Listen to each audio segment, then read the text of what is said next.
금요 성령 집회를 매번 주제를 가지고 시리즈 설교를 하다가 제게 이 중요한 어떤 영적인 도전이라는 생각이 제게 들어요. 2월 달에 제게 우리 그 설날이 이렇게 있으면서 봄이구나랑 함께 우리 리더들과 혹은 우리의 핵심 리더십들과 중요한 가치를 공유하는 것이 매년마다 필요하겠다라는 생각이 제게 성큼 다가왔습니다. 알고 있는 내용인데 어느 순간에 그것에 대해서 우리가 서로 재확인하는 게 너무너무 필요하겠다는 생각이 들었어요.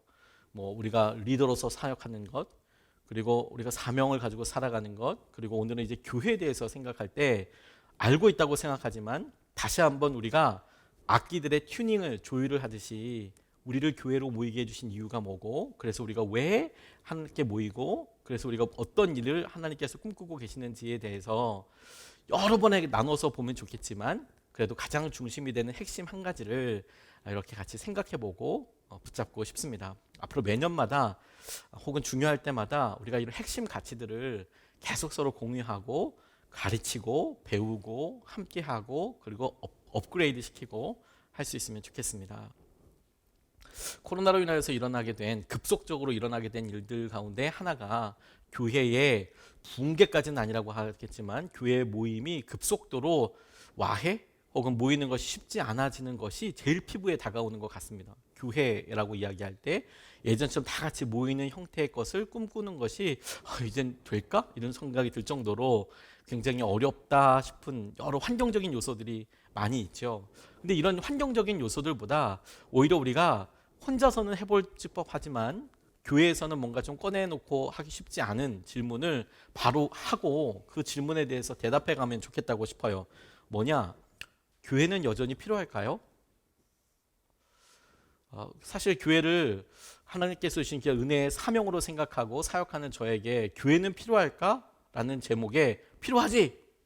라고만 생각하고 설명하려고 하는 것이기보다 정말 본질적으로 묻고 싶은 것이죠. 교회는 우리에게 여전히 필요한 것이고 타당한 것이냐라는 것에 대해서.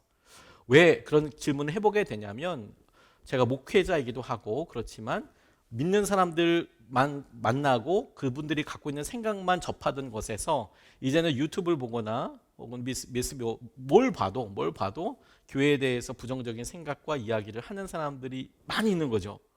그래서 질문해 보게 되는 것이죠. 그런 여러 이야기들 중에서 복음에 대해서 전혀 모르시는 분들이라고 한다면 신앙생활을 안 하시는 분들 같은 경우에는 그 말이 아프긴 하지만 그래도 이해할 수 있는 부분들이 있어요. 잘 모르시니까 교회에 대해서 우리가 어떻게 돌아가고 어떤 마인드이고 주님께서 우리를 어떻게 생각하시는지에 대해서 그분들은 잘 모르니까 그분들이 이렇게 생각하시는 것이 너무 안타깝긴 해도 억울하긴 해도 그래도 그건 감내해야 될 부분이라고 저는 생각합니다. 왜냐하면 그분들에게도 예수님의 복음과 예수님께서 어떻게 사랑하시는지에 대해서 반드시 알려드려야 하고 그래서 그때까지 갖고 있어야 참아야 된다면 그런 억울함이라면 우리의 믿음의 선배들도 계속해서 눈이 그런 것들을 겪고 오셨기 때문에 그 일이 속상하긴 해도 저는 당연한 일이라고 싶어요. 근데 이제 어떤 것들이 우리에게 어려운 일이냐, 교회에서 상처받으신 분들, 교회에 여러 일들을 오랫동안 다녀봤다고 하시는 분들이 하는 이야기들이 우리를 참 힘들게 하는 경우들이 많이 있어요. 큰 교회나 작은 교회나 문제가 있다라고 발생해서 그것이 어떤 사역자나 목회자들의 성윤리 혹은 교회 리더십들의 어떤 실수, 성윤리부터 시작해서 돈과 관련된 문제들 이런 일들로 인하여서 본인이 그냥 건너서 아는 수준이 아니라 나 그런 교회 다녀봤다, 그 교회 있어봤다 라고 하는 것들 때문에 이러려면 교회가 있어야 하나라고 하는 분들은 제법 진짜 정말 아프죠. 그리고 본인이 심지어 이제는 교회에 다니는 것에 대해서 어렵다 라고 이제 이야기하시는 분들도 계십니다. 모든 교회가 다 그런 것은 아니죠. 모든 교회가 그런 것은 아닙니다. 꼭 알려드리고 싶어요. 모든 교회가 다 그런 것은 아닙니다. 모든 교회가 다 건축을 하기 위해서 그래서 막 집중하고 건물이 모든 것이라고 생각하지 않습니다. 그런 이야기를 다 해드리고 싶지만 이미 이제 어떤 서로 이야기할 수 있는 테이블에서 자리에서 팍 차고 나가신 경우들이기 때문에 이것도 아쉽기는 하지요. 그리고 전혀 모르시는 분들이 우리에게 그렇게 얘기하는 것보다 소위 가난한 성도라고 이야기하는 분들이 교회에 대해서 이야기하는 것이 엄청 아파요. 엄청 아프고 이렇게 이야기해드리고 싶고 그렇게 생각이 들더라고요. 제가 한 번은 안티 기독교인 사이트에 들어가 본 적이 있어요. 비교적 더 젊었을 때, 결혼하기도 전에. 그때 안티 뭐 이런 이야기들이 있어서 도대체 어떤 이야기들을 하는지에 대해서 당시에 유명한 카페를 들어가 보게 됐습니다. 가입도 해보고, 그래서 이제 그 글들을 쭉 읽다가 굉장히 놀란 것들이 뭐였냐면 거기에 아는 분이 쓴 글들이, 그러니까 신앙생활을 하신 분들이 쓴 글이 의외로 많았다라는 거예요. 신앙생활 하신 분들. 그리고 진짜 놀랐던 게 뭐냐면 거기에 목사님 자녀들이 이렇게 많았어요. 우리 또 이제 선수들을 알아보지 않습니까? 딱 보면 목사님 아들이다 이놈. 요거 목사님 딸이다 요거. 딱 보면 압니다. 네. 어떻게 아냐? 압니다. 제가 목사 아들이잖아요. 그래서 알아요. 물론 본인의 표현 중에서 이제 이렇게 이야기하는 걸 보면 자연스럽게 목회자 식구가 있다는 것을 이제 알게도 되죠. 아프기도 하고 정말 힘들더라고요. 제일 아픈 말을 하는 사람들은 그런 사람들이죠. 신앙생활 하면서도 적극적으로는 우리가 교회 안에 있으면서도 그런 어려움을 갖게 될 수 있어요. 적극적으로는 내적인 갈등 때문에 교회가 꼭 필요하냐, 혹은 본인이 하고 싶은 일 때문에 해봤는데 속해 꼭 가야 되냐, 교회 꼭 가야 되냐, 특별히 이렇게 코로나 상황같이 이제 길어지니까 오프라인으로도 얼마든지 예배해야 되냐, 온라인으로 예배할 수 있는데 꼭 한 교회를 집중해서 다녀야 하냐 라는 것에 대해서 혹시라도 생각해 본 분들이 계실 수 있겠다고 싶어요. 확실히 이제 이런 이야기들이 우리에게 참 많은 생각거리를 줍니다. 그리고 이런 이야기를 공론화해서 해보는 것이 자주는 아니더라도 1년에 한두 번씩은 우리에게 중요한 중심을 맞추는 데 있어서, 주파수를 맞추는 데 있어서 꼭 필요한 행동이라는 생각이 들었어요. 왜냐면 이걸 제 스스로가 꺼내기가 참 쉽지가 않거든요.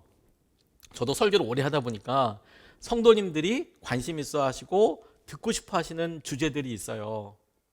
그래서 미리 저희 같은 경우는 한 주 전에 제목이 나가지 않습니까? 주일 설교도 나가고 수요일, 금요일 새벽 예배까지 싹 다 나가게 되는데 그게 생각보다 정성이 정말 많이 듭니다. 사역의 텐션이 굉장히 많이 올라가요. 한 주 미리 하는 게 생각보다 힘이 듭니다. 많이 힘이 들어요. 어쨌든 그런데 이제 그렇게 알려드리고 이렇게 이야기하는데 그럴 때 주제를 보신단 말이에요. 이번엔 뭐지? 근데 이제 교회 딱 이제 이러면 성도님들이 그 교회에 대해서 그래 나 교회에 대해서 좀 더 알고 싶다라고 하시는 분들도 있으시지만 오히려 그런 것들보다는 구체적으로 재정의 어려움을 돌파하는 법이나 혹은 부부와의 관계에 있었을 때 하나님께서 우리에게 깨닫게 해주시는 일, 자녀를 양육할 때 중요한 믿음의 핵심 뭐 이런 것들이 훨씬 더 사람들에게 한번 가서 기도해야 되나? 이게 도전하는 직접적인 동기들이 되는 경우들이 많아요. 오늘같이 교회 이거 필요한 거냐? 주님은 왜 교회가 필요하다고 하셨을까? 이런 제목을 쓰고 나면 그래 이거는 뭐 어떻게 해야 될지 이제 고민하게 되시는 분들이 저희 교회는 없겠죠. 근데 그렇게 확실히 차이가 이렇게 나는 것 같아요. 아이들이 요즘 저희 아이들이 공부를 방학 때 정말 대단한 자유를 누리면서 살았어요. 학교는 제대로 갈 수 있을까? 계약하면 이런 생각이 들 정도로 점심시간 때까지 자면 어떡하지? 이런 생각이 들 정도로 막 너무 자유롭게 보냈거든요. 와 진짜 너희들은 베이케이션이구나. 야 진짜 넌 대단하다. 근데 이제 아이들이 지나가다가 첫째인지 둘째인지 얘기는 안 하겠습니다만 도대체 수학을 왜 하는지 모르겠다고 막 이제 이렇게 이야기를 해요. 도대체 이걸 내가 왜 봐야 하는지 모르겠다고. 벌써 이제 아이들 수준이 그 배우는 내용들이 어떤 직접적인 일상생활에서 쓰기에 어려운 것들이 이미 이제 나갔죠. 중학생, 고등학생이니까 일상생활에서 여러분 뭐 곱하기 할 일이 그렇게 많지는 않지 않습니까? 있어도 더하기 빼기는 뭐 많이 뭐 하루에도 몇 번씩 하지만 곱하기 정도 쓸 일도 그렇게 많지 않아요. 생각보다 많지 않고 뭐 시장 봤을 때 쓸 수는 있지만 요즘은 다 계산기도 있고 핸드폰도 있고 그리고 조금 업무를 하드하게 하시는 분들은 엑셀이나 넘버스 같은 거 그냥 넣으면 다 나와요. 그래서 이걸 뭐 다 이걸 해보고 이러지 않습니다. 그러니까 이제 애들이 힘들고 이거 왜 하는지 모르겠다 도대체 이거.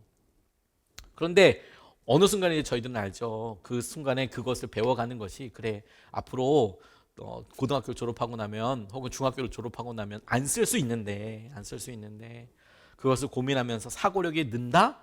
그래, 사고력이 느는 것까지도 너희들이 모를 수 있어. 잘하는 것에 대해서 모를 수 있어. 하지만 그 시기를 함께 지나가면서 너희들이 어렵다고 생각하는 일에 대하여 진지하게 부딪히고 버텨나가고 그것을 소소하게 성공해보면 이해했다는 것에서 오는 기쁨들을 느끼게 되는 것을 통해서 자연스럽게 삶에 여러 문제들을 만날 때 그 일을 회피하지 않고 포기하지 않고 마주해서 넘어가는 걸 배우게 돼.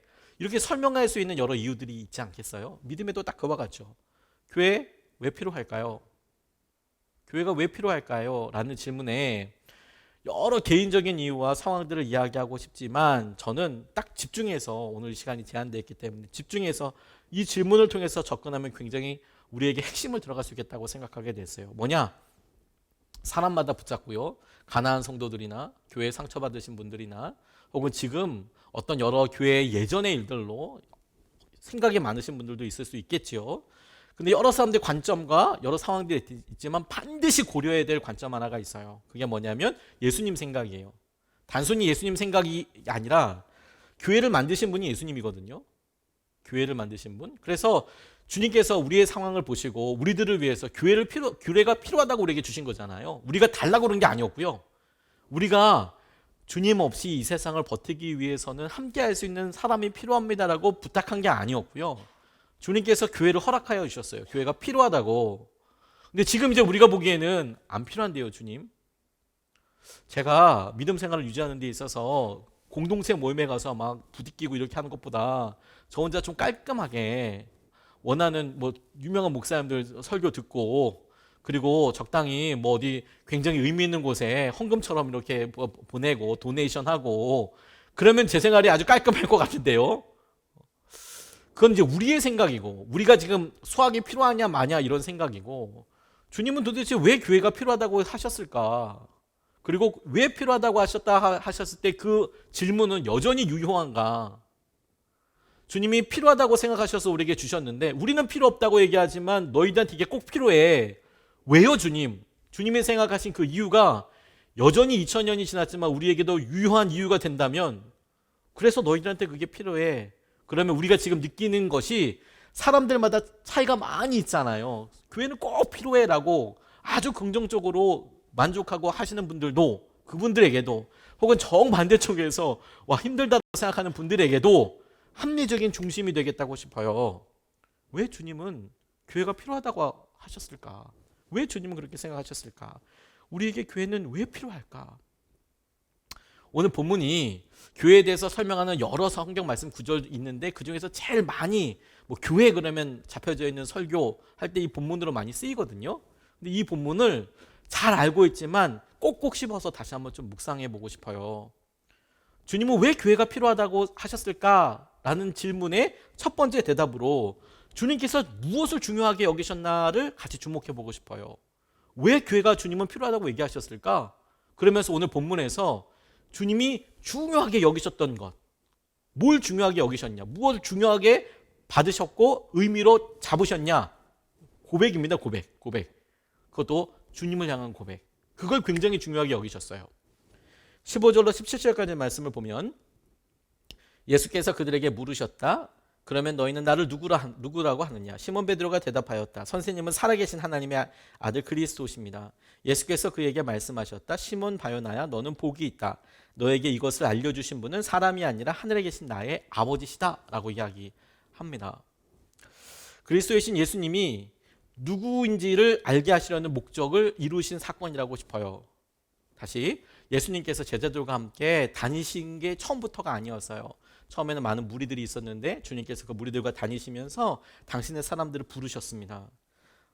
사람들 베드로 이런 사람 부르셨고 뿐만 아니라 12사도를 고를 때에도 아무나 부르신 것이 아니라 밤새도록 기도하시면서 그 여러 사람들 가운데에서 12명의 제자를 세우셨어요.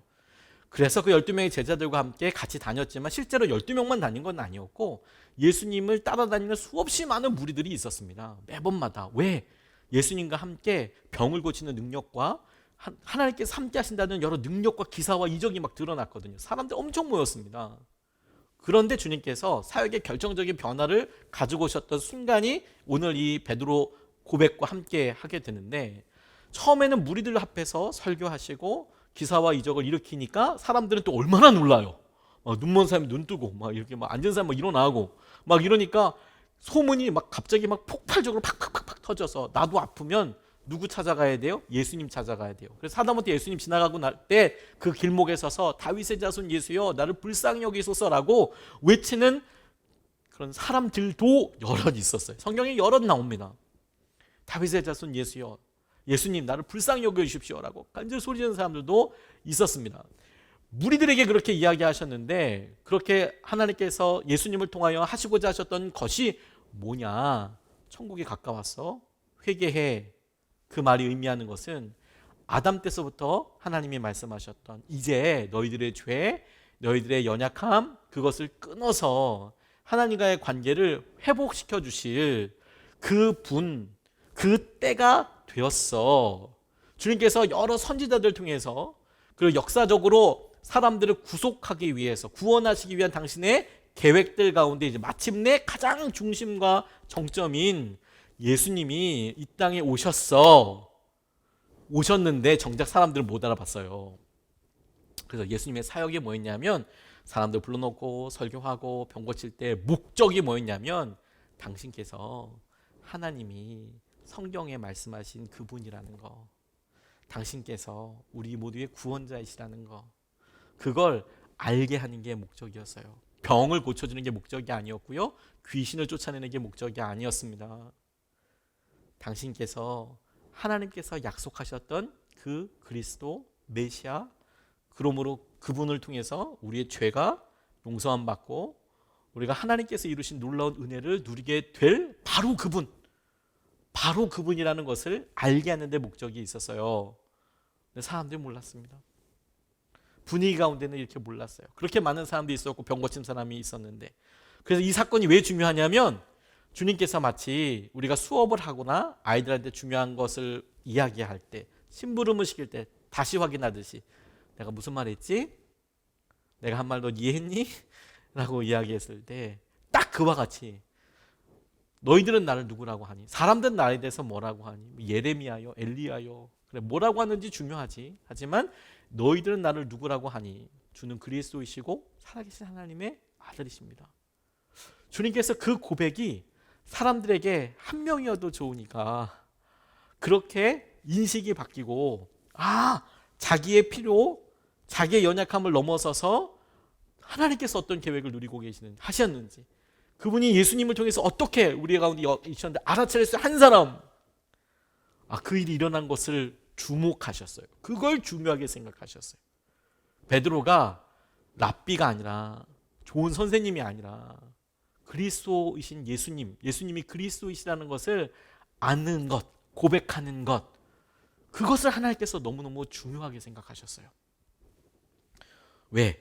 하나님의 계획이 이루어졌고, 그리고 그 일을 이 땅에 있는 누군가가 이 일은 하나님의 계획입니다라고 인정하는 그 순간 하나님의 계획과 이 세상의 일이 딱 한 점에서, 예수님이라는 한 점에서 만나게 되는 거 아니겠습니까? 고백은 한 사람이 했지만 그 베드로의 고백을 통해서 이 자리에 있는 모든 사람들이 다 들었어요.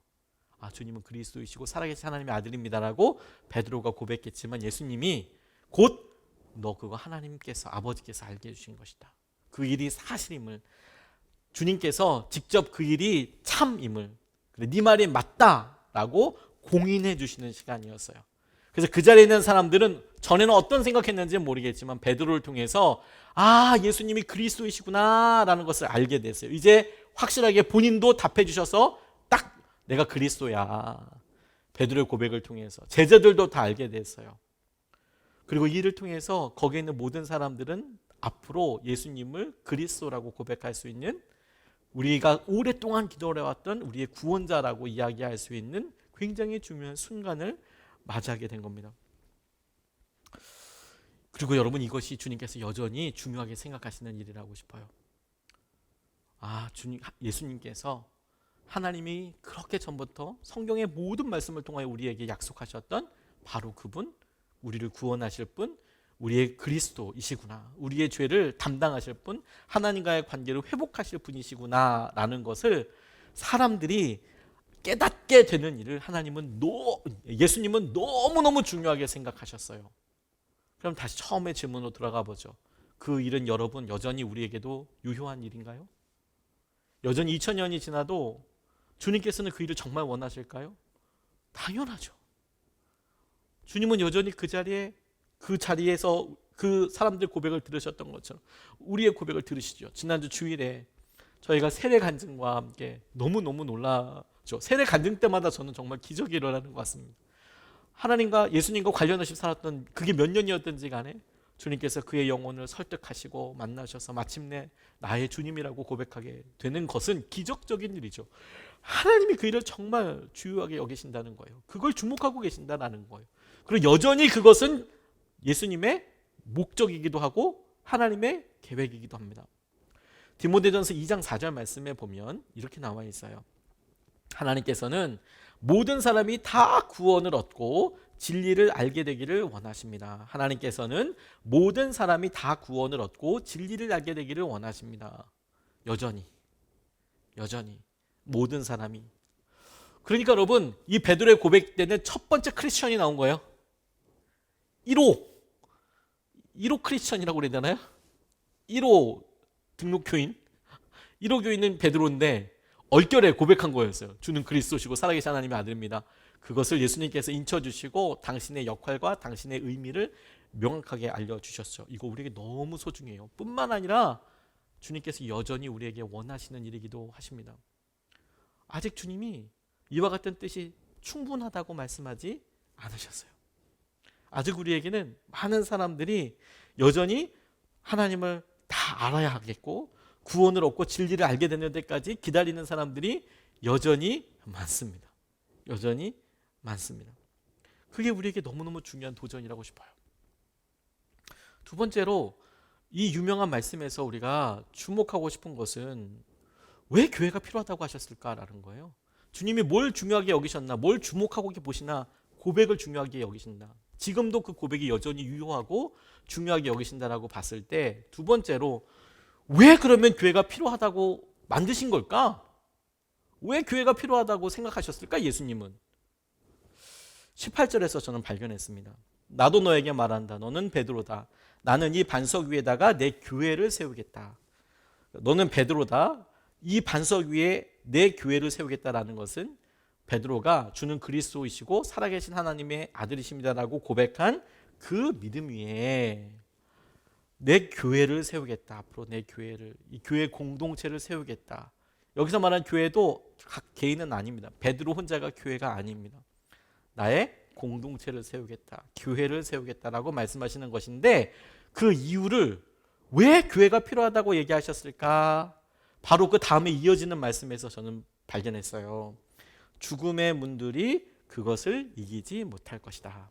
개역 개정 성경에는 음부의 권세가 견디지 못할 것이다 라고 나와 있는데 이 음부란 이스라엘 사람들이 생각했을 때, 히브리 사람들이 생각했을 때 죽어서 사람들의 영이 가는 곳이라고 생각했어요.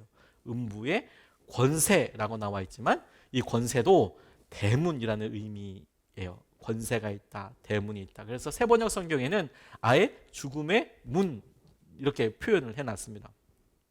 잘 아시다시피 문은 공격용 무기는 아니지 않습니까? 우리가 어떤 사람들 위험으로부터 지킬 때 문이 1차적으로 위험을 방지하게 되는 굉장히 중요한 어떤 수단, 방법이지요. 어떤 무기라고 할 수도 없을 정도로 하지만 보호하는 장치로서는 되게 중요하죠. 그러니까 죽음의 문들이 견디지 못할 것이다 라고 이야기하는 것에서 우리가 영적으로 공격을 받는 것이 아니라 영적으로 공격하고 있는 거구나 라는 것을 알 수도 있지만 오늘 제가 주님께서 우리에게 교회가 필요하다고 하신 이유를 우리가 죽음의 문들이 실제하기 때문에 교회가 필요한 거구나 이렇게 깨달았어요. 죽음의 문들이 실제하기 때문에 교회가 필요한 거구나. 그걸 뚫고 가기 위해서. 우리 가운데 죽음의 문들이 너무 실제인 거예요. 베드로를 생각해보면 아주 부활하신 예수님 만나기 전이었습니다. 성령 체험하기 전이었어요. 그러니까 진짜 고백만 있는, 진짜 말 그대로 고백만 있는, 말만 살아있는, 입만 살아있는 요 때였거든요. 그런데 주님께서 그에게 약속을 주셨죠. 근데 주님이 보시기에 그렇게 입만 살았어도 베드로에게 교회를 세우겠다고 이야기하실 때 그 이유가 뭐냐? 베드로야, 너 이제 알게 될 거야. 죽음의 문들이 있어. 죽음의 세력이 있다. 이거 실제야. 그걸 이겨야 해. 교회의 어떤 것들보다도 주님께서는 죽음의 문들이 음부의 권세가 있다는 것을 우리에게 강조하고 계신다라고 싶었어요. 음부의 권세가 있어. 죽음의 문들이 있어. 그냥 믿음의 눈이 아니라 그냥 부딪히기에는 절대로 이길 수 없을 것 같은 죄의 문들이 있어. 그거 넘을 수 없어. 근데 그걸 넘기 위해서 뭐가 필요하냐면 교회가 필요한 거야. 죽음의 문들이 실제이기에 이것을 믿음으로 함께 돌파하고 나아가는 것도 실제인 교회가 있어야 하는 거야. 죽음의 문 때문에 그런 거야. 죽음의 문 때문에. 우리를 가로막고 하나님께로부터 오는 모든 선한 것, 좋은 것들을 누리지 못하도록 막는 죽음의 문이 있어요. 하나님은 하나님과 우리들 사이에 막힌 담을 허시길 원했습니다. 그 사이를 막고 있는 게 뭐냐면 죽음의 문들인 거예요. 음부의 세력인 거예요. 음부의 세력이 실제이기 때문에 그래서 이것을 허물어야 된다고 생각을 하신 거예요. 그래서 교회가 필요하다고 이야기하신 거예요. 교회는 영적인 싸움을 하는 유일한 기관입니다. 하나님께서 보시기에 사람들이 계속해서 반복되는 죄를 짓고 혹은 너무 안 된다는 것을 잘 알면서도 그것을 그냥 넘어가 버리는 연약함이 그것이 그 뒤에 그 사람이 어떠함과 상황을 넘어서는 죽음의 문들이 있다는 것을, 지옥의 세력이 있다는 것을 하나님은 명확히 보셨어요. 그래서 그게 너 힘으로 안 돼. 자연적인 상태여서 우리는 안 돼. 이길 수 없어. 교회가 필요해. 교회가 필요해. 그냥 우리가 편안하게 우리의 건강을 위해서나 우리 가정의 무탈함을 위해서 혹은 내 마음의 평안을 위해서 마치 불교에서 참선하듯이 그렇게 무슨 기도를 하고 이런 수준의 것으로 생각한다면 실감이 안 돼요. 근데 우리가 우리를 무너뜨리려고 하고 우리 가정을 깨려고 하고 자녀에게 축복이 아니라 끊임없이 상처와 쓴뿌리로 남게 되고 회복의 일들을 가로막는 조직적인 죽음의 문들이 있다는 것을 마주한다면, 주님께서 보셨던 것처럼 그 일을 분명히 우리가 인지한다면 교회는 없어질 수 없어요. 다시 한번 여러분 질문해 보죠. 그 죽음의 문들은 없어진 겁니까? 2000년 전에는 있었는데, 예수님이 보시기에는 그게 분명히 있었는데, 지금 우리가 이 시대를 보면서 예수님께서 보셨던 죽음의 문들이라는 것은 우리에게 없어진 겁니까? 더 조직적이 되지 않았나요? 더 조직적이 되고 더 우리의 마음의 깊은 곳을 두렵게 하고 우울하게 하지 않나요? 그렇다면 여전히 교회는 우리에게 반드시 필요한 것이죠. 주님은 우리의 어떠함을 보고 너희들 연약하기 때문에 교회가 필요해라고 말씀하신 게 아니고요. 주님은 지옥의 문들을 보셨어요. 죽음의 문을 보셨어요. 그리고 예수님께서 십자가를 지신 이유도 그 죽음의 권세, 죄의 영향력으로부터 우리를 깨끗하게 분리해내시기 위해서, 우리를 구원하시기 위해서 주님께서 십자가를 지셨어요. 주님은 너무 분명히 보셨어요. 제자들은 예수님께서 십자가 지실 때까지 그게 뭔 말인지 몰랐어요. 그런데 예수님의 죽음도 말씀으로 알고 있고 부활도 말씀으로 경험한 우리가 여전히 우리 삶에 지옥의 문들이 있어서, 죽음의 문들이 있어서 내가 그냥 이렇게 어렵고 힘들고 아픈 이유는 그냥 내가 몸이 아프기 때문이야, 혹은 내가 이렇게 생겨먹었기 때문이야, 내가 그때 실수를 했기 때문이야, 혹은 내가 여전히 다른 사람들에 비해서 어떠하기 때문이야 라고 생각하고 있습니다. 그럴 리 없죠. 죽음의 문들 때문이죠. 그런 제한적인 것들을 넘어서고 깨기 위해서 우리에게 주님께서는 교회가 필요해 라고 이렇게 이야기하셨어요. 혼자서 안 되거든. 이거 한 사람이 아니라 여러 사람이 할 수 있다, 여러 사람이어야 할 수 있다고 생각하셨어요. 왜? 혼자서는 지속성 때문에 오래 가지 못하거든요. 저 교회에서 진짜 탁월하고 능력 있는 분들 많이 봤습니다. 믿음의 일들로 진짜 존경할 만한 분들 많이 봤어요. 평신도 분들 중에서도 정말 대단한 분들 많습니다. 목회자인 제가 이렇게 보기에도 참 대단하시다. 어떻게 저렇게 사실까. 진짜 머리가 숙여지는 그런 분들이 여럿 있으세요. 그런데 여러분, 그런 분들을 폄하하려고 하고 딱 일반화시키려고 그런 건 아니지만, 자, 그런 분들이 평생 그럴까요? 거기에 대해서는 우리가 잘 모른다는 거죠. 그렇게 강력하실 때도 있어요. 그런데 어쩔 수 없게 살아있기 때문에 업앤다운이 있자해서 좋을 때도 있는데 나쁠 때도 있는 거예요. 힘들 때도 있고, 사람들 앞에 있을 때는 그렇지만 혼자 있을 때는 무너질 수도 있는 거예요. 혼자서는 못해요. 혹은 혼자서 그렇게 막 이렇게 이야기하다가 넘어서게 됩니다. 이스라엘 백성들이 52일 만에, 죄송합니다, 52일입니다. 52일 만에 성벽을 짓습니다. 엘룰을 해서 52일 만에 성벽을 짓습니다. 도저히 불가능한 거라고 생각했어요. 그런데 그 일을 졌어요. 느헤미야가 그걸 그냥 딱 져버렸어요. 혼자 졌습니까? 아닙니다. 느헤미야에 제일 많이 나오는 등장하는 말 중에 하나, 제일 중요한 키워드 중에 하나, 성전을 지어놓고 그 성전이 성벽이 없어서 누구든 와서 다시 부실 수 있고 누구든 다 구분되지 않는 그것을 안타깝게 여긴 느헤미야가 성벽을 지었는데, 그 성벽을 지었던 영적인 원리 중에서 성경에 제일 많이 나오는 키워드가 뭐냐면 그 다음은, 그 다음은, 이게 무슨 말이냐면요, 어느 가문의 누구가 어디서부터 어디까지 뭘 지었다, 그 다음은 어느 누가 뭘 했다, 그 다음은 누가 지었다, 그 다음은 누가 지었다, 그 다음은 누가 했다, 계속 그 다음이 엄청나게 많이 나옵니다. 나중에 제가 한번 세어봐야겠네요. 그 다음은 엄청 많이 나와요. 엄청나게 많이 나와요. 그래서 성벽을 느헤미야 혼자서 막 시멘트 발라가지고 막 이렇게 한 게 아니고요. 어느 민족이, 어느 그 족속이 여기 자기 집 앞에 이만큼을 쌓으면 그 다음은 누가 싸고 그래서 이게 51일 만에 성벽이 그렇게 무너져서 도저히 어떻게 할 수 없을 것 같았던 절망의 상징이었던 성벽이 확 올라가 버려요. 그 다음은 함께 하니까 할 수 있어요. 느헤미야 혼자서는 죽었다 깨닫도 못해요. 우리 모두가 견고하게 서기 위해서, 성벽을 쌓기 위해서는 그 다음이 있어야 되는 사람이 있어요. 축구할 때 프로축구와 아마추어 축구 차이는, 뻥축구라고 하거든요. 아마추어 좀 빵 차면 그 공 따라서 그냥 수십 명이 우르르 다 달려요. 이런 표현이 저만 알고 있는 표현인지 모르겠지만 개떼처럼 이렇게 공 있으면, 군대 가면요 막 비 오는 날 축구공 3개 5개씩 풀어놓고 축구합니다. 그러면 골이 막 동시에 막 3개도 나와요. 동시에 골이 막 골키퍼가 막 그냥 차버리니까. 그래서 막 20점도 나오고 30점도 그래요. 골이 막 엄청 많이 나옵니다. 이러면 뭐 이제 그냥 막 우르르 공 따라서 막 그냥 계속 사람들 몰려다니죠. 요렇게 딱 15분만 뛰고 나면 거의 다 토합니다. 뭐 힘들어서 죽으려고 그래요. 프로축구 선수들은요 그렇게 안 합니다. 자기 지역 정해놓고 패스합니다. 그래서 그렇게 순간적으로 힘줬다 뺐다 하면서 90분 뛰는 겁니다. 차이가 그거예요. 그거. 사단이 한 사람 영향력 있는 사람 있죠. 그러면 뺑뺑이 몇 번만 돌리면 됩니다. 그러면 오래 안 가요. 반드시 지쳐요. 그러면 그 다음부터 신경 안 써도 돼요. 간단하거든요. 함께 하는 거예요. 함께. 교회는, 주님께서는 우리에게 하시는 귀한 은혜와 통로로 너 필요해 라고 말씀하시는 거죠. 주님의 판단은 이것을 이길 수 있는 수단으로 교회가 필요하다고 말씀하시는 거예요. 근데 우리는 자꾸 우리의 고집대로 나 혼자 하는 게 주님 더 편해요.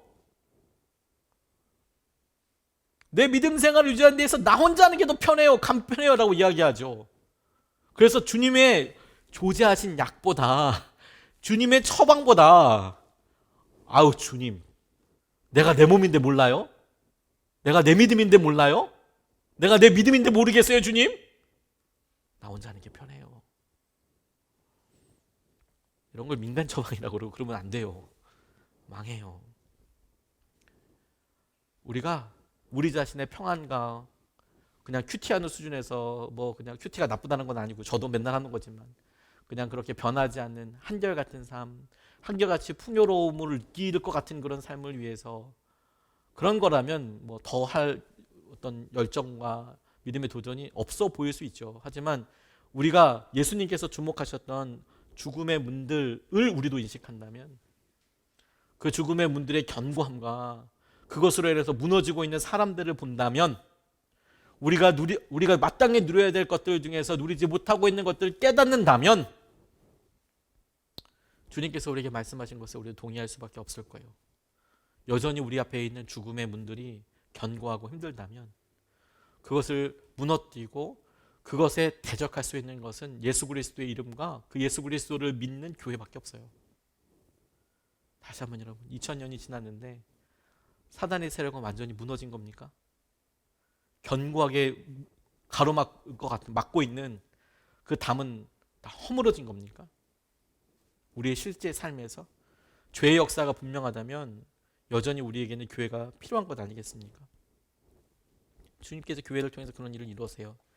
지구상에서 희망이라는 단어가 없을 것 같은 과테말라의 한 지역에서 있었던 일을 합니다. 과테말라의 산악 지역에 알모론가라는 그런 도시가 있었는데 이 산악 도시는 수호신 마시몽을 믿었대요. 마시몽. 뭐 대단한 이름 같지만 영어로 표현이니까 맥시멈의 U자가 O자더라고요. 마시몽.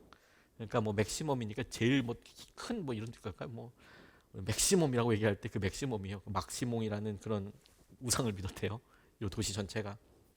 성인 남자 대부분은 알코올 중독자였고 도시가 늘 폭력과 살인 범죄, 거지들과 고아들로 넘쳐나고 있었대요. 나쁜 의미의 그런 것들로. 인구 2만 명의 비교적 아주 작은 도시인데 술집만 36곳이었답니다. 2만 명인데 36명이 많은지 모르겠습니다. 6군데가 많은지 모르겠습니다. 강남 가보니까 수백 군데 있던데 여기보다 강남이 더 심한 거 아닌가 싶기도 한데요. 아무튼 2만 명인데 36개나 있었대요. 교도소가 4개 있었대요. 이건 좀 심한 것 같아요. 교도소가 4개 있었대요. 근데 감당할 수 없었대요. 그 교도소가 언제나 대기 중 죄인들이 수감될 사람이 대기 중이었대요. 언제나. 어느 정도인지 알겠습니까? 근데 1974년에 이 도시에 본래 살던 형식적 가톨릭 교인이었던 리스카우체 마리아노라는 한 사람이 복음을 듣고 예수 그리스도를 영접한 후에 복음만이 희망이라는 생각을 가지고 헌신하게 됐어요. 그래서 목사가 됐습니다. 명목상 가톨릭 교인에서 주님을 완전히 경험하고 난 다음에 내가 이 지역을 섬기겠다고 싶어서 목사가 되어서 갈보리 교회를 개척하게 됩니다. 그곳에. 그리고 이 도시 사람들에서 회개 기도와 중보 기도를 하기 시작합니다. 정기적으로 금식하고 도시의 변화를 위해서 간절히 기도하게 됐습니다. 이 알모론가라는 도시를 위해서. 그리고 그가 기도 중에 어느 날 이 도시를 점령하고 있는 악한 영들과 영적 전쟁을 하게 됩니다. 어느 순간 기도하다 보니까 지옥의 문들 같은 게 있는 것 같은 거예요. 도저히 꼼짝하지 않고 그리고 어떻게 해도 나를 억누르는 것 같은 그런 것을 본인이 경험하게 된 거예요. 영적 전쟁 같이. 그래서 내가 이게 져야 될 게 아니라 내가 믿음으로 이 도시를 누르고 있는, 아니 이 상황을 억누르고 있는 공중의 권세 잡은 자라고 하지 않습니까? 이 공중에서 이 분위기를 꽉 두렵게 하고 힘들게 하는 이 악한 것들로부터 내가 이 도시가 하나님의 땅에 되도록 그렇게 기도하고 나아가야겠다. 그래서 이 문제가 실력의 문제가 아니라 돈의 문제가 아니라 영적인 문제인 거구나. 영적인 악한 것들을 대적하는 거구나 라고 생각을 해서 그때부터 기도를 아예 그렇게 붙잡고 나가기 시작한 거예요. 근데 이 도시들의 처음으로 이 도시가 희망으로 변하는 순간이었다고 나중에 이제 사람들이 이야기합니다. 말씀드렸던 대로 2만 명에 불과한 작은 도시가요, 그리스도인 인구가 0%였대요. 마시몽이라는 우상 섬기고 그렇게 있었는데 어느 날 그렇게 적극적으로 기도하고 이건 영적인 거야 라고 기도하던 이 마리아노 목사가 폭력배들에 의해서 끌려가게 됐답니다. 양손이 묶여지고 뒤로 묶여졌겠죠.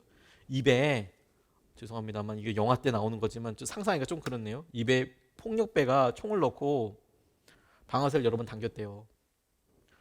근데 발사가 안 되는 거예요. 이상하게 발사가 안 되는 거예요. 한 번 했는데 안 되네. 그리고 다시 했는데 이 총이 안 나가는, 총알이 안 나갈 이유가 없는데 죽이려고 그렇게 했는데 안 되는 거예요. 그런데 그렇게 하다가 발사가 되지 않았고 하나님의 거룩한 임재가 갑자기 이 사람들로부터 느껴지는 거예요. 이 마리아노 목사 주위에 하나님의 거룩한 임재가 그를 둘러싸는 것 같은 느낌이 이게 확 들었다는 거예요. 총 들고 이 사람 죽이려고 왔다는 사람들이. 그래서 다 도망쳤대요. 근데 그때부터 도시 전체가 바뀌는 놀라운 회개운동이 일어나기 시작했는데 34곳의 술집 중에 마지막 술집이 2005년에 문을 닫았고 10,000원이던 4개의 교도소가 모두 폐쇄돼서 웨딩홀로 바뀌고 인구의 90% 이상이 주님께 돌아오게 되었더라. 그리고 이 지역에 지하에서 샘이 터지기 시작하고 논과 밭에서 풍성한 농산물이 수확되기 시작하고 그리고 그것이 놀라운 하나님의 회개운동과 어둠의 도시에서 빛의 도시로 그렇게 하나님께서 인도해 주신 것을 보게 되는 증거가 되었다. 이런 이야기가 있더라고요. 우리는 혼자 싸우는 거 아닙니다. 우리가 함께 기도할 때 일어나게 될 일은 주님께서 2, 3이, 2명, 3명이 있는 곳에 내 이름으로 모이는 곳에 나도 그곳에 있을 거야. 주님이 물론 너와 내가 함께 할 거야. 함께 있을 거야. 임마누엘이시니까. 근데 나와 함께 하시는 그 주님은 늘 나를 위로하시고 내게 도전하시고 그렇게 하시는 분처럼만 생각되어지죠. 우리 혼자만 있을 때는. 그런데 우리 둘이 모인 곳에 계신 그 주님은 우리에게 어떤 일을 하게 하실 것 같습니까? 그분은 당신의 계획을 이루세요. 당신이 원하시는 일, 당신이 보셨던 죽음의 문들에 대해서 여전히 주목하고 계세요. 우리 교회도 분명히 그것을 생각해야겠다고 싶어요. 저희 교회는 사람들을 간절히 위로하기 원합니다. 가정을 회복하는 데 일이 되기를 원합니다. 그리고 예수 그리스도의 이름이 높임받기를 원합니다. 그것밖에 목적이 없어요. 예수 그리스도의 이름이 높임받게 되기를 원합니다. 그런데 여러분, 그 일을 위해서 우리를 가로막고 있는 것은 돈이라고 생각하지 않습니다. 시설이라고 생각하지 않습니다.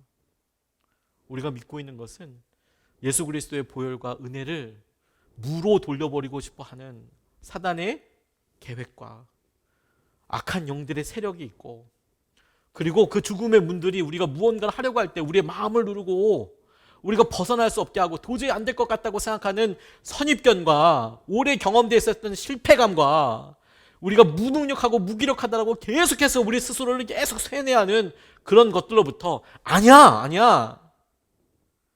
예수 그리스도의 보혈로 그 모든 것들이 이미 승리되었어. 우리가 이겼어. 여전히 그것은 우리에게 실제야. 그것에 의지해서 함께 나아가고 싶어요. 다시 한번 여러분, 주님은 왜 교회가 필요하다고 생각하셨냐면요, 그 교회가 죽음의 문들 앞에 있기 때문에 그래. 사람들이 그걸 깨기를 원하시니까. 그리고 세 번째 19절 말씀을 같이 보고 싶습니다. 내가 너에게 하늘나라의 열쇠를 주겠다. 내가 무엇이든지 땅에서 매면 하늘에서도 매일 것이요 땅에서 풀면 하늘에서도 풀릴 것이다. 이렇게 이야기하고 계세요. 왜 주님께서 우리에게 교회가 필요하다고 이야기하셨을까? 교회가 필요하다고 이야기하셨을까? 이 말씀을 가지고 다양하게 해석할 수 있고 적용해 볼 수도 있지만, 저는 이 말씀을 앞서의 질문처럼 왜 주님께서 교회가 나에게 필요하다고 하셨을까? 그것과 관련돼서 이 말씀이 하나님께서 하늘나라의 열쇠를, 내가 너에게 하늘나라의 열쇠를 주겠다 할 때 그 너를, 저와 여러분들을 넣어서 주님이 우리에게 내가 너에게 하늘의 열쇠를 주겠다, 주었다. 네가 매면 하늘에서도 매이고 네가 열면 하늘에서도 열릴 거다. 그렇게 말씀해 주셨어요. 요거 가지고 재밌는 상상을 한번 해볼 수 있었어. 해봤습니다. 처음에는 뭐냐면, 하늘나라 열쇠를 떠올려 보고 여러분들 그 열쇠를 주면 자기는 어떤 역할을 할 것 같습니까? 1번, 나는 아무 사람이나 못 들어가게 철저히 관리하는 사람이 되겠다. 안 열어줘 너는.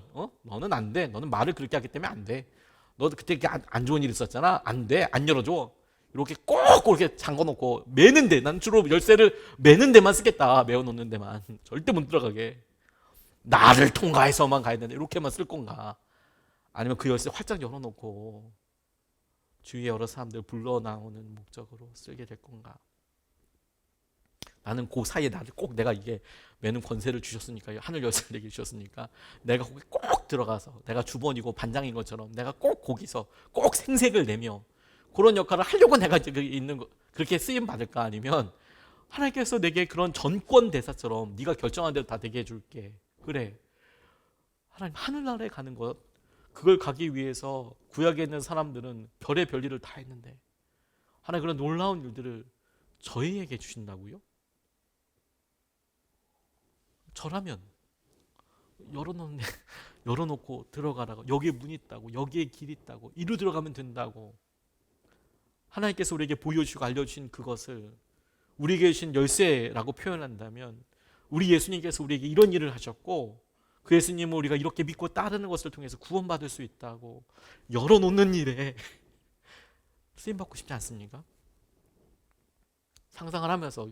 근데 의외로 여러분, 교회가 혹은 앞서 믿는 사람들이, 심지어 목회자들이 하늘에 주신 열쇠를 내가 갖고 있으니까 나한테 허락받아, 일단 내 기준에 맞아야 돼 라고 생각하는 사람들이 역사적으로 많았습니다. 어쩌면 교회가 그런 역할을 했는지도 몰라요. 부끄럽게도 목회자들이 그런 역할을 했는지도 몰라요. 그냥 믿고 순전하게 따르는 교인들에게 마치 목사가 예수님인 것처럼 말도 안 되게 그렇게 이야기하고. 목사는 예수님 아닙니다, 여러분. 목사는 예수님이 아니에요. 목사는 예수님의 대리인도 아닙니다. 목사가 예수님의 대리인이라면 여러분들도 목사님, 예수님의 대리인이에요. 그런 의미에서 대리인이라고 할 수 있지만 목회자가 특별한 뭔가가 있어가지고 뭐 저의 어떤 졸업장이나 저의 경력이 예수님의 대리인이라고 할 수는 없어요.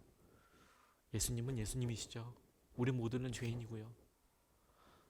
제가 다른 점이 있다면 예수님께서 하신 그런 열쇠들이 저한테만 있고 있는 게 아니라 여러분들에게 다 있는데 그 열쇠 문 열어놓고 예수님이 이렇게 통과하실 수 있다. 그분이 문이시고 그분이 길이시고 그분이 모든 것이시라고 그 일을 위해서 그냥 풀타임으로 부르심 받은 거죠. 그냥 여러분들은 똑같은 부르심이지만 그것을 세상을 향하여 부르심 받은 것이죠. 저도 세상을 향해서 부르심 받았습니다만 가르쳐 지키게 하는 일에 조금 더 큰 어떤 포션이 있는 거겠죠. 제 역할을 굳이 나눈다면 나머지는 똑같습니다.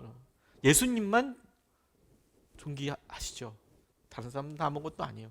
열쇠를 주셨어요. 그래서 그 열쇠를 가지고 저도 있고 여러분들도 있고 그 열쇠를 가지고 열어놓기를 원합니다. 이리로 오라고. 여기에 살 길이 있다고. 여기에 생명의 길이 있다고. 여기 예수 그리스도를 만나는 길이 있다고. 그런 전권을 주셨어요. 자, 다시 여러분들에게 묻고 싶습니다.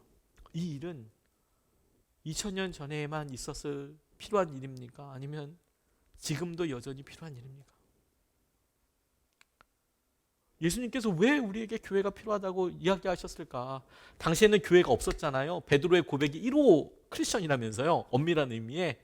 그전까지는 주님이 그리스도이신지 몰랐으니까. 그러니까 교인이 없다고, 제자들은 많았지만 따라다니는 무리는 더 많았지만 굳이 거칠게 나눈다면 교인이라고 하기는 애매하지 않습니까? 구원을 받았다고 이야기하기도 애매하죠. 근데 그의 고백이 완전히 바뀌었어요. 그리고 진짜 예수님을 만나는 과정들이 이제 시작되죠.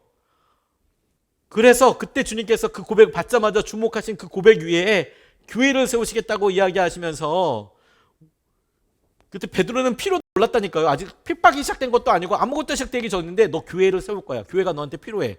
왜냐하면 너 죽음의 문들이 네 앞에 있기 때문이야. 너 사단의 권세와 싸우는 거야.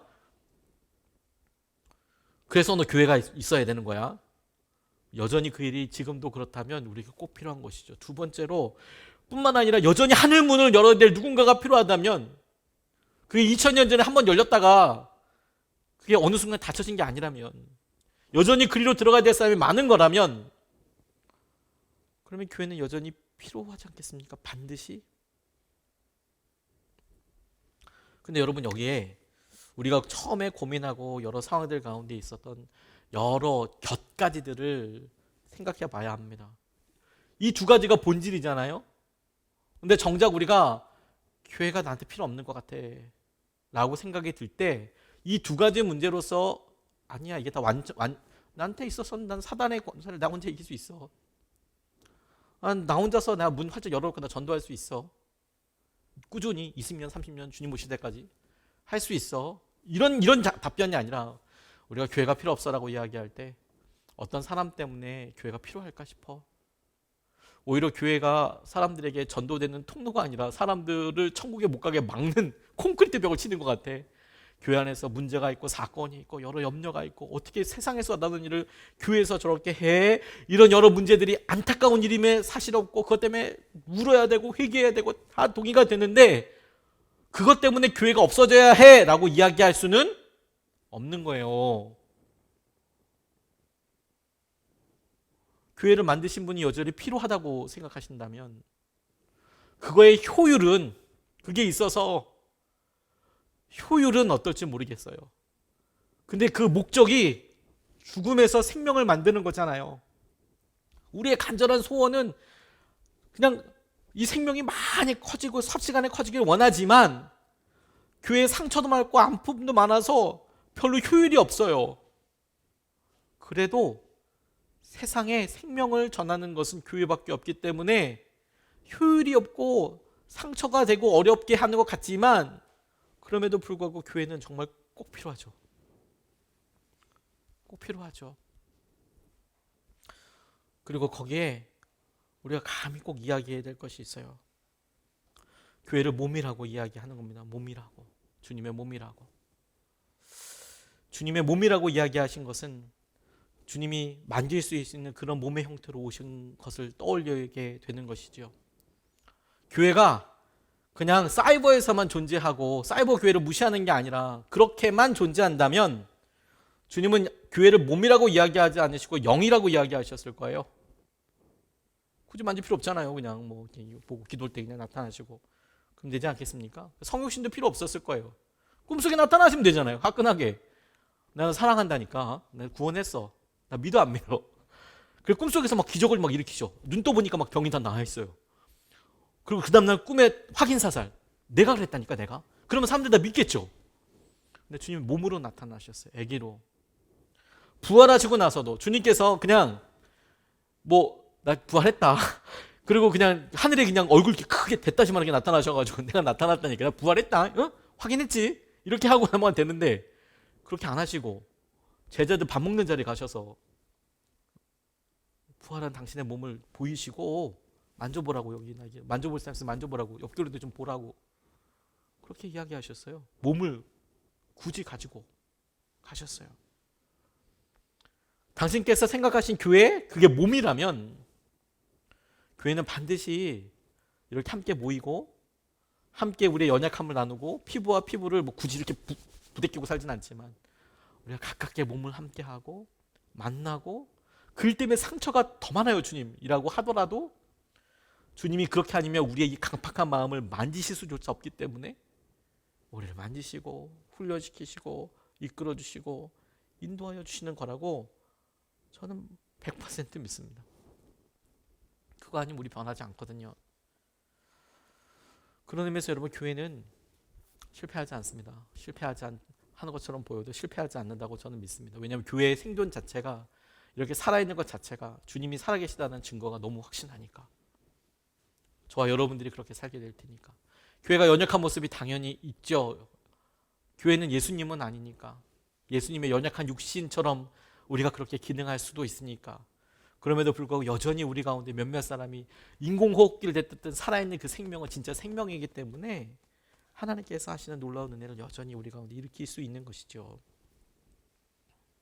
이동훈 목사님이라는 분이 교인들과 함께 80명 정도를 이끌고 국내 기독교 사적지를 가셨대요.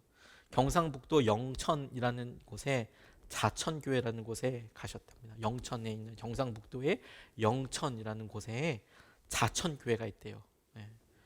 1898년에 대구 선교회를 책임지고 있었던 아담스 선교사가 전도 여행을 계획하고 대구를 떠나서 청송으로 가기 위해서 영천 노귀제 언덕을 건너가는데 지나가게 되는 때마침 경주에 살던 한학자 선비 권현중이 시국을 피해 조용하게 살기 위해서 청송을 계획하고 가다가 여의치 않아서 대구로 가서 살아야겠다. 그냥 조용히 그냥 속세에 묻혀서 살아야겠다는 생각으로 대구로 넘어가는 그 길에 이 노귀제 언덕이라는 곳에서 아담스 선교사랑 조우하게 됩니다. 만나게 됐습니다. 그리고 그가 복음을 전해 듣게 됐어요. 자기가 그냥 조용히 그냥 살려고 했는데 복음을 접하게 된 그 사람이 영천의 자천이라는 영천의 자천리라고 해야 될까요? 아무튼 자천이라는 곳에 터를 잡고 성경을 배우게 됩니다. 자신의 집에 사랑방에서 예배를 드리다가 교인이 점점 늘어갔어요. 자신의 가산으로 예배당을 짓고자 합니다. 마을 사람들이 엄청 반대했어요. 본인이 한학자였지만 교회를 짓겠다고 하는데 이 사람들 다 말리는 거죠. 안 된다고 하니까 이 사람이 경찰 주재소와 면사무소를 먼저 지어줬답니다. 자기 자비로. 그리고 자천교회당을 자력으로 또 지었대요. 교회를 못 짓게 하니까 먼저 이제 사회 그런 시설을 먼저 자기 거 다 팔아가지고 이제 면사무소 이런 걸 이제 지어주고 그리고 그 자천교회당에서 예배 드리면서 신성학교를 열었대요.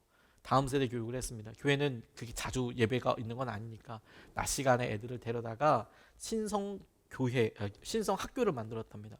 낮에는 교회에서 학생들 가르치고 그리고 밤에는 독립군들을 만나 독립운동을 하고 그래서 자신의 가산을 다 쏟아부어서 독립운동에 지원했답니다. 그리고 이렇게 하는 동안 빚이 막 늘어났어요.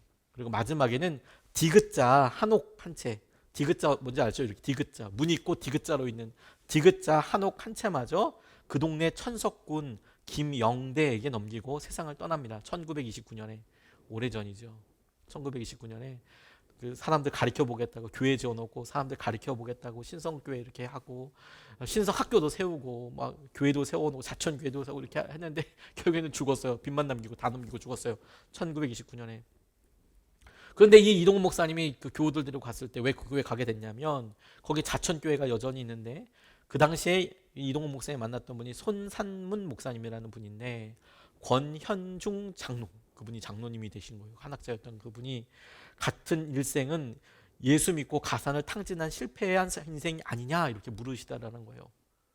왜냐면 한학자였다가 자기 뜻을 이룬 것도 아니고 결국에 얼마 큰 돈은 아니지만 그렇게 뭐 사람들 후학을 해보겠다고 하고 결국에는 그것도 빚져가지고 다 날리고 아무것도 없이 그렇게 살아갔으면 결국에는 다 망한 거 아니냐, 그게 실패한 인생 아니냐, 그게 성도들한테나 이 목사님한테 굉장히 중요한 질문이었답니다. 그렇게 보기에 실패한 거 그렇게 사람들이 초라해버리고 결국에는 아무것도 없고 남는 거 뭐가 있어, 아무것도 없지, 그러니까 실패한 거 아니냐. 그런데 그 질문 이후에 그 이후의 일을 이렇게 이야기하시더래요. 마지막 빛으로 넘어간 그 한옥 있지 않습니까? 디귿자 한옥. 같은 마을 천석군 김영대가 그것을 자기 빚으로 이렇게 탁 가졌는데 이 천석군 김영대의 아들 김경대 선생이 지난 2006년 교회에 다시 기증했다는 거예요. 그 한옥을 다시 기증하고 다시 교회 재산이 되어 돌아오고 그 건물은 김현중 장로가 시작된 신성학당으로 부활하고 경상북도 문화재로 지정되어 수많은 한국교회 청년들과 성도들의 수련정으로 사용되어 있고 더욱 놀라운 것은 권현중 장로의 후손들은 해마다 8월 15일이 되면 이 교회당에 찾아서 3, 4대가 함께 모여 가족 수련회를 가지면서 자랑스러운 할아버지 권현중 장로의 신앙을 이어가고 있다는 거예요. 권현중 장의 아들 권오진 성도는 1948년 이 자천교회의 3대 장로가 되어 그 헌신을 이어갔다는 거예요. 아버지 뒤를 이어서 자신이 그 자리를 이어가고 그 자리를 이어가고. 영광이에요, 영광. 교회는 여전히 필요해요. 우리의 어떠함과 상관없이. 저는 우리가 그런 주님께서 우리에게 말씀하신 주님이 의도하셨던 그 질문과 그 필요 앞에 서게 되기를 원합니다. 그리고 그 간절한 필요가 우리가 보고 있는 이거 힘든데 어려운데 관계가 어려운데 다시 시작하고 싶은데 이런 모든 것들을 뛰어넘는 유일한 목적이고 유일한 기준이 되었으면 좋겠어요. 우리 안에 바뀌어야 돼요. 그건 너무 어때야 돼. 수없이 많은 이유가 있죠. 그리고 그건 아마도 다 타당할 거예요. 아마도 여러분들이 경험했던 일들을 다 이야기할 수 없지만 아마도 그런 점에서 타당한 것이 많을 가능성이 높아요. 그런데도 예수님께서 베드로를 보시고 그의 고백을 중요하게 여기시고 그리고 그 고백을 우리에게도 중요시 여기셨고 우리가 했다면 주님께서 그 고백을 받자마자 주목하셨던 필요, 그 고백이 갖게 되는 의미로 죽음의 문들이 있어. 그걸 무너뜨려야 되는 거야. 당신께서 십자가를 지셨듯이. 뿐만 아니라 우리에게 하늘의 열쇠를 주었어. 누구든 이거 열 사람이 필요한 거야. 그게 여전히 실제라면 우리에게도 하나님께서 하신 그 은혜가 그것 때문에 다른 모든 이유를 차지하고서라도 예수님이 원하신 그 일로 인하여서 우리에게 유일한 중심이 되기를. 우리 예수님의 사람들 교회는 무엇보다도 주님의 이런 간절한 필요와 바람에 흡족한 그런 교회가 되기를 간절히 원합니다. 효율은 두 번째고 우리가 진짜 그런 본질적인 일을 하고 있는가, 그 일을 하면 좋겠어요. 저 교회를 개척하면서 진짜 수천 번도 물었습니다. 우리나라에 교회가 6만 개도 넘게 있는데 제가 개척을 해서 교회를 하나, 없던 교회를 만들어요, 주님. 이게 뭔 의미가 있나요, 이게? 왜 그렇게 해야 하나요? 그런데 제 마음속에 기도하면서 그럼에도 불구하고 주님께서 추수할 일꾼이 필요하다 말씀하시고 주님의 마음에 흡족한 주님께서 하늘나라에서 이렇게 보시고 그래 어둠을 향하여서 죽음의 문들을 향해서 대적하는 사람들이라고 이렇게 봤을 때 유명한 교회 어느 교회들 유명한 어느 목사님들도 많이 있으시겠지만 작아 보이고 초라해 보이고 그런 우리 교회를 이렇게 보시고 내가 너 있어서 안심이다 그렇게 생각하신다면 마치 바둑판에 주위가 다 새카만데 백돌 하나 딱 있어서 저거 죽겠구나 언젠간 저거 아다리하고 먹히겠구나 싶지만 바둑의 절대 강자이신 주님께서 대마를 확 바꾸실 요거 수를 딱딱딱 읽으시고 다음 판은 여기 다음 판은 여기 다음 판은 여기 그럼 여긴 싹 다 주님의 영토야 다 백돌이야 여기 다 끝이야 주님의 수가 준비되어 있어서 주님은 아무 말씀 안 하셔도 사람들은 다 걱정하고 저거 이제 아다리면 저 백돌은 죽는 거야 흑돌들이 이렇게 많은데 근데 주님은 아무 말씀 안 하시고 아다리 좀만 기다려보자 좀 한 방에 다 대마를 잡으시고 하실 때가 오게 하실 거예요 오실 거예요 우리 그 믿음과 함께 오늘 기도하고 찬송하고 기도하겠습니다 우리는 주의 백성이에요 그래서 주님의 이름만 선포하고 주님의 얼굴만 구합니다 주님이 교회를 세우셨고요 이 땅을 고치실 거예요 우리는 주님 나라 오실 때까지 주님께서 우리에게 필요하다 하신 것을 놓고 주님이 옳습니다 주님이 맞습니다 주님께 쓰임받고 싶습니다 찬양하고 같이 기도하겠습니다